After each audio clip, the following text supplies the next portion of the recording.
Hello everyone আকৌ এটা নতুন ভিডিঅ'লৈ আপোনালোকৰ মাজত স্বাগতম জনাইছো। আজিৰ এই ভিডিঅ'ত আমি আলোচনা কৰিম CUT এক্সামৰ যোনটো ৰিজাল্ট হয় ইতিমধ্যে লাইভ হৈ গৈছে। সো বহুত ষ্টুডেন্টে কি কৰিছিলে যে CUT এক্সামটো দিছিলে। যেহেতু সমৰ্থ পৰ্টেলত দুটা অপচন আছিল, এটা আছিল নন CUT আৰু এটা আছিল CUT। যোনসকল ছাত্ৰ-ছাত্ৰীয়ে CUT এক্সাম দিছিলে তোমালোকৰ যোনটো CUTৰ হেৰি হয় এক্সামৰ যোনটো স্ক'ৰ কাৰ্ড হয় ইতিমধ্যে লাইভ হৈ গৈছে। সো স্ক'ৰ কাৰ্ডটো চোৱাৰ পিছত তোমালোকে কি কৰিব লাগিব, সমৰ্থ পৰ্টেলত যাই কিনে আকৌ ৰেজিষ্ট্ৰেশ্যন কৰিব লাগিব। ৰেজিষ্ট্ৰেশ্যন প্ৰচেছটো কেনেকৈ আছে মই ভিডিঅ'ৰ শেষলৈকে জনাই আছো। প্ৰথমে তোমালোকে কি কৰা, যোনটো CUT এক্সাম দিছিলা সেই CUT কিমান মাৰ্ক পাবলৈ তোমালোকে সক্ষম হৈছে বা কিমান মাৰ্ক পাইছা, সো সেই বস্তুটো তোমালোকে আগতে চাই লোৱা। সো চাবলৈ হ'লে তোমালোকে কি কৰিবা, ডেছক্ৰিপশ্যনত লিংক আছে, যোনটো NTR যোনটো CUT UGৰ যোনটো লিংক আছে, ডাইৰেক্ট লিংক আছে, তোমালোকে তাৰ পৰা ক্লিক কৰিবা। ক্লিক কৰাৰ পিছত এনেকুৱা স্ক্ৰল ডাউন আহিব। সো আহিলে তোমালোকে ইয়াতে ধুনীয়াকৈ লিখা আছে যে ইয়াতে চাব পাইছে যে CUT UG 2024 score card click here. So তোমালোকে কি কৰিবা, ইয়াতে ক্লিক কৰিবা। সো ক্লিক কৰাৰ পিছত ইয়াতে আকৌ তোমালোকৰ নতুন এটা পৰ্টেল ওপেন হ'ব। ইয়াতে ধুনীয়াকৈ লিখা আছে যে CUT UG 2024 score card link.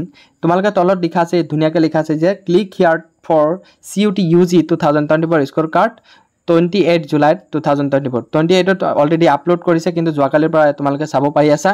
So কি কৰিবা, ইয়াতে কি কৰিবা, ক্লিক হিয়াৰত ক্লিক কৰিবা।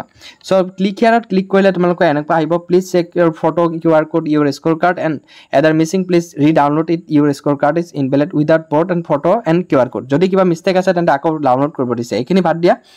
সো তোমালোকে প্ৰথমে কি কৰিব লাগিব, যোনটো এপ্লিকেশ্যন নাম্বাৰ হয় প্ৰথমে তোমালোকে ইয়াতে এপ্লিকেশ্যন নাম্বাৰটো দিবা। বাকী তোমালোকে ইয়াতে ডেট অফ বাৰ্থ প্ৰথম ডে, তাৰপিছত ইয়াতে ডে, তাৰপিছত মান্থ, ইয়াতে তাৰপিছত ইয়াৰত দিয়াৰ পিছত তোমালোকে কি কৰিব লাগিব, ইয়াতে ইমেইল ID দিব লাগিব। যদি তোমালোকৰ ইমেইল IDটো মনত নাই তেন্তে কি কৰিব পাৰিবা, তোমালোকে ইয়াতে যোনটো মোবাইল নাম্বাৰ তোমালোকে দিছিলা সেই মোবাইল নাম্বাৰটো দিব পাৰিবা, নহ'লে তোমালোকে ইমেইল ID দিবা, নহ'লে মোবাইল নাম্বাৰটো দিবা। সো এইখিনি দিয়াৰ পিছত তোমালোকে কি কৰিব লাগিব, এই যেনেকুৱা কেপচাৰ শ্ব' হৈ আছে ইয়াতে যেনেকুৱা আছে ইয়াতে তোমালোকে কি কৰিব লাগিব, এণ্টাৰ কৰিব লাগিব। ফৰ এক্সাম্পল ইয়াতে 48545 এনেকুৱা আছে। সো তোমালোকে কি কৰিবা, ইয়াতে যেনেকুৱা শ্ব' হৈ আছে তেনেকুৱা ইয়াতে এণ্টাৰ কৰিবা। এণ্টাৰ কৰাৰ পিছত তোমালোকে কি কৰিব লাগিব, ছাবমিটত ক্লিক কৰিবা। যেতিয়া তোমালোকৰ ছাবমিটত ক্লিক কৰিবা, নিজৰ যোনটো স্ক'ৰ কাৰ্ড হয়, যোনটো মাৰ্ক তোমালোকে পাবলৈ সক্ষম হৈছে সেই মাৰ্কটো তোমালোকৰ শ্ব' হ'ব। সো এতিয়া কথাটো হ'ল যে অসমৰ বহুত ষ্টুডেণ্টে কি কৰিছিলে যে কমন ইউনিভাৰ্চিটি এণ্ট্ৰেন্স টেষ্টৰ জৰিয়তে তোমালোকে কি কৰিবা, সমৰ্থ পৰ্টেলত যিহেতু এডমিশ্যন কৰিবা।